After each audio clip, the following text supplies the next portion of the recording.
Well, good afternoon, everybody. It's time for my third on James's Week in Gaming. Today is Saturday, the 28th of July. I'm sorry if I look a little bit shagged out, but I was up early this morning going to London to meet some people after having been up until 1 in the morning watching the Olympic opening ceremony. Which, just let me start off by saying, Beijing, who are you? Yeah, because it was amazing. It was so good. I was totally and utterly blown away by how good Danny Boyle, what a good job Danny Boyle had done with it. I thought the bit with the little film with Her Majesty the Queen and Daniel Craig as James Bond, and then the helicopter stunt, and then coming out of the stadium, I thought was fantastic. So, Olympic jingoism aside, because as you can imagine, Britain has just gone a bit mad. London is just heaving. Great fun though. You got like Mexicans wandering around with huge sombreros and flags, and there's all kind of stuff going on. So, it was absolutely fantastic, and hopefully it'll be a great games, and we'll do well in the medal table. But that's not why you're here. So, three things we're going to talk about in this video. First of all, I'm going to talk about my impressions of the PES demo, PES 2013, which I have just been playing. Came out for PlayStation, Xbox, etc. yesterday, so I'll give you some thoughts on that in comparison to FIFA. Also going to talk about Batman Arkham City.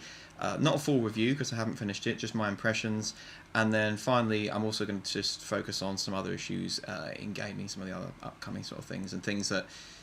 Because I don't know about you guys, but this feels like quite a dry patch for games coming out at the moment, hence why I'm going back and playing other things. But anyway, first of all, let's talk about PES 2013. So, I haven't actually played PES before. I've always been a FIFA man. I've always heard people say things to me like, if you want to play the very best football game, you buy Pro Evolution Soccer. But if you want to buy, the game that's got all of your favourite characters, not characters, but you know what I mean, all the players and all the stuff in it, then you're going to buy FIFA. So the new demo has just come out, and I've just stuck it on, played a couple of games. You've only got a couple of teams at the moment. But I'll be honest, it's fantastic. It's really, really good. And I have to say, it makes FIFA look pretty average. The impact engine in the new PES is amazing. The players getting away from other players, body contact that looks like body contact would actually look, so none of the stupid sort of stuff and ridiculous things that we were seeing in FIFA 12's player impact engine. The intelligence, the AI in relation to off-the-board runs is fantastic. Players are constantly looking up, constantly looking for opportunities to get forward. It was a joy to play. It was really, really good fun. And the control system, I mean, that takes a little bit of getting used to, the fact that the long pass and shot buttons are sort of, they're flipped around. The fact that, there are some differences in relation to the heading system. But I'll be perfectly blunt. As a football game, it's so far from what I've played, it's beating FIFA 12 hands down. It's really good fun. It's really intuitive. All the stuff that you've actually learned, all the stuff you learned in FIFA 12, because FIFA 12 is so damn hard, particularly on the sort of the world-class upper difficulties, etc. All that stuff you've learned about little touches, learning, sometimes to release the trigger or the stick, just so you stop and you can get a bit more time and look around. In PES, employing that stuff means that you can tear teams apart. And I was just playing England versus Germany and England versus Italy, and the amount of time I found I had on the ball and the amount of intelligence that my other AI teammates were showing and moving into space and giving me options, etc. None of that stuff that I had in FIFA, where I'd be screaming at the screen, just going, get forward. Players staying on side. Players, you'll run forward and then stop. Your player runs back to stay on side. Again, FIFA doesn't do that at all. And I know that David Rutter and the team at EA have said they're addressing it, but actually, I tell you what, guys, on the basis of what I've just played, you've seriously got your work cut out for you.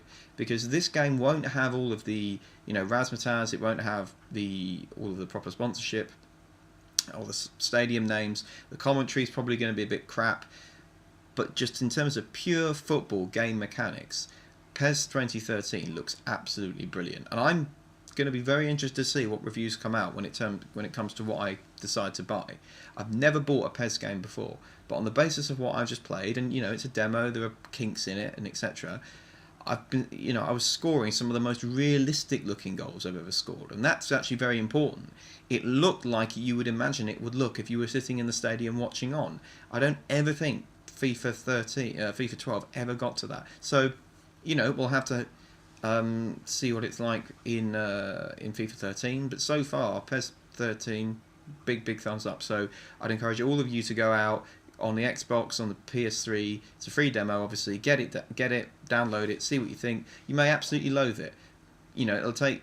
I would definitely recommend going in and having a read through all of the control systems and stuff like that. That's not particularly great at the moment. I imagine that's just you haven't actually got sort of like a little diagram with the controller. You've just got like text and that sort of thing. And to me, I reckon that's probably because they're in the process of refining all the mechanics, and that's just a text file that will be put in later on. So don't worry about that too much. But definitely get hold of it because it looks great. Completely different change of tone. Batman Arkham City. Now, I haven't played through all of this game so far. I've played through quite a bit of it, but I will say this. This is one of the most fun and engaging games I've ever played. For the first couple of hours, I didn't bother with the main plot at all. I didn't go near it. I don't know enough of the game actually. I haven't actually played enough of the game actually to give spoilers, but basically, Hugo Strange has been put in charge of the Gotham authorities have cordoned off an area of Gotham City, and they've moved all of the Arkham inmates from Arkham Asylum and have put them in this area of Gotham known as Arkham City. It's like an enormous prison, and Hugo Strange, well-known Batman villain character, etc., has been put in charge of it. We don't know why he's in charge of it. There's a lot of other weird stuff going on. Bruce Wayne gets himself arrested so he can get thrown in. Initially, you have a bit of a bundle with a couple of goons. You break Penguin's wrist. You punch him, always good fun. And then after that, you get a drop for the bat suit. You get suited up. You hear Catwoman's in trouble in the courthouse of Two-Face, and off you go. You can off you go, or you can do what I did for 2 hours, which is just to wander around the city, finding ever-increasing bunches of goons, and feeling like the absolute Don, dropping off. In fact, there was one particular moment I do want to touch on, which was where, obviously, if anybody's played the first game, you'll know about detective mode, etc. You turn that on, you can start keying into people's conversations and hearing what they're saying, that kind of thing. I went up and I leant on the edge of a building, and I was looking down, and there were these two goons, one in a clown suit or whatever, just chatting away, and at that almost exact moment, one of the guys just went, was just talking, and he suddenly goes, yeah, the bat's coming, but do you think he's going to come round? No, I don't think he's going to come in now. He's not going to drop in on us. Couldn't resist. Yes, I am. Down we go. Bish, bash, bosh. 3 seconds, about a couple of seconds later, everyone's lying there, and you're sitting there going, fantastic. Absolutely fantastic. Batman Arkham Asylum had, I would suggest, probably one of the best combat models for a third-person action beat-em-up, etc., that I've ever come across. Batman puts the Assassin's Creed game to shame with Ezio, and he was sort of standing there like this, waiting for somebody to attack him. Screw that for a laugh. This is how you do third-person combat. This is the best third-person combat engine you've ever seen. And when you get into the flow of it, and it's one button here, counter, punch, kick, and you can take on like 20, 30 guys at once, and you murder them. Well, you don't murder them, obviously, because Batman doesn't kill people.